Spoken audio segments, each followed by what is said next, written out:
Hi everyone, this is Manoj, your German coach from Lingo Guru. Now, in my this session, I am going to talk about Wechsel prepositions, which is the two-way or the changing prepositions. So, we are going to see how these prepositions are formed and how we can utilize them or use them when we are framing sentences.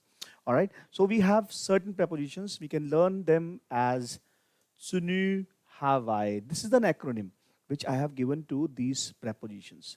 Sunu Havai, where this Z stands for zwischen. The Z stands for zwischen, which means between. So when you put something in between of something, right? I'm putting my bag between two tables. I am standing between the doors or between the walls. This is how we use it, right? U stands for unter, which is under. So I am keeping my ball under the table, right? The boy is going under the table. Then we have N stands for neban. Neban is next to or near. I'm standing next to the table. I'm standing next to the post office, right? This is neban. We have Ü as an umlaut. So über, which means over, above. So the clock is above the door, right? These kind of sentences, over, above. We have hinter. Hinter means behind. The boy is going behind the door, right? Behind the bar. So these kind of terms we can use. Of course, we have auf, which means on. Now, auf and the second preposition is an, both means on. Ideally, the only difference is auf is used to refer to horizontal surfaces and an is used to refer to vertical surfaces, which we are going to learn. We have for. For means in front of. How, all right? So I am standing in front of the camera. I'm standing in front of you. This is how for is used. We have an, as I mentioned. An is also on, but it is used for vertical surfaces. The last but not the least, we have in. Exact same usage as in, but how these prepositions can be used, this is what our task is to learn in today's session. So we have zwischen, unter, neben, über, hinter, auf, vor, an, in. These are the prepositions you can learn. All right.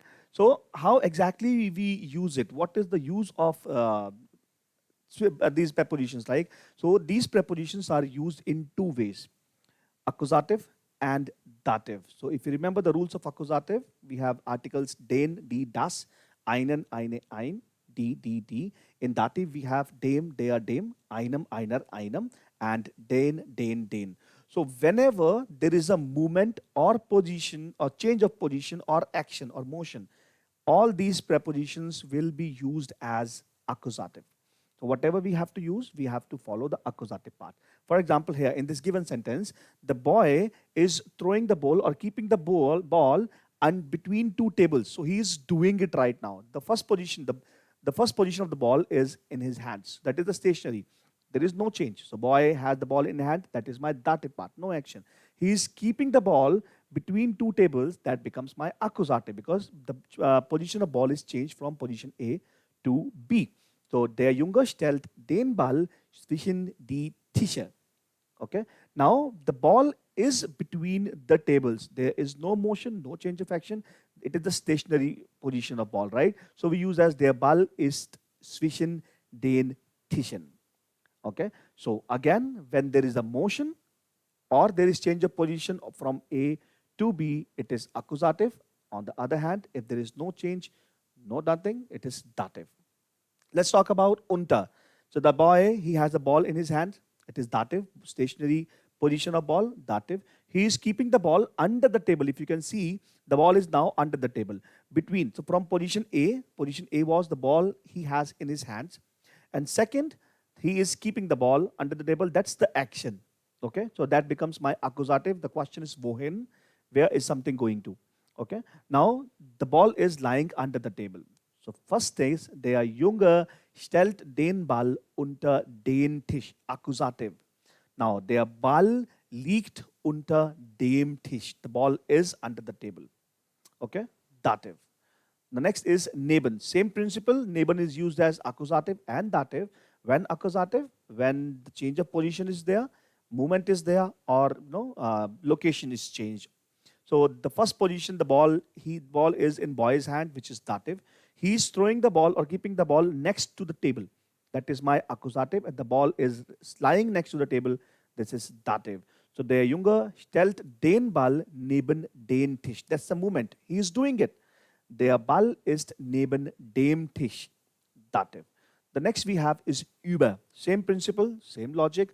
The boy is hanging the clock above the door. That is über die Tür.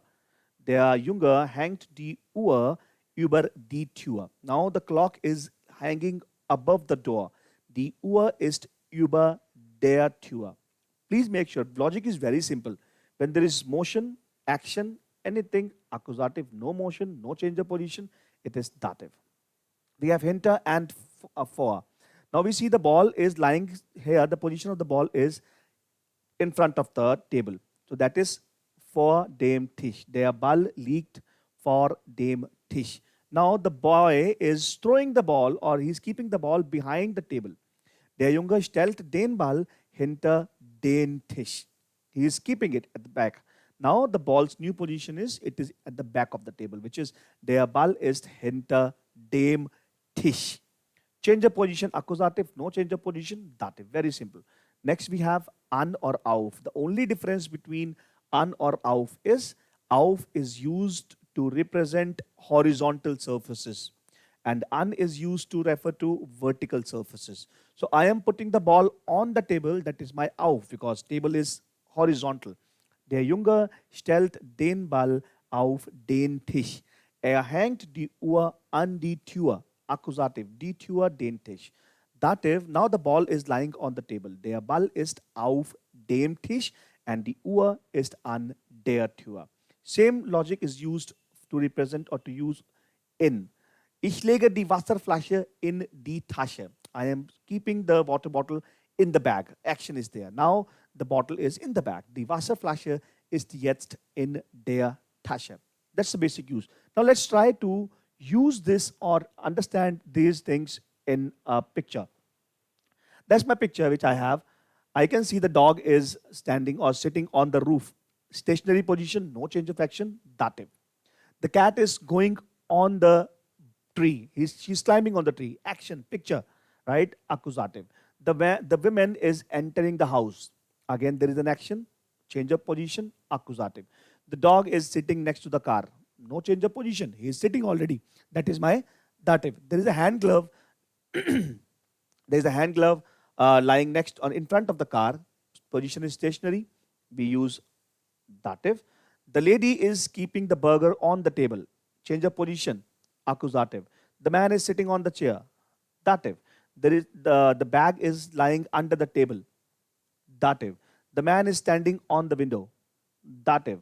The cat is jumping from the roof. Accusative. The clock is above the door. Dative.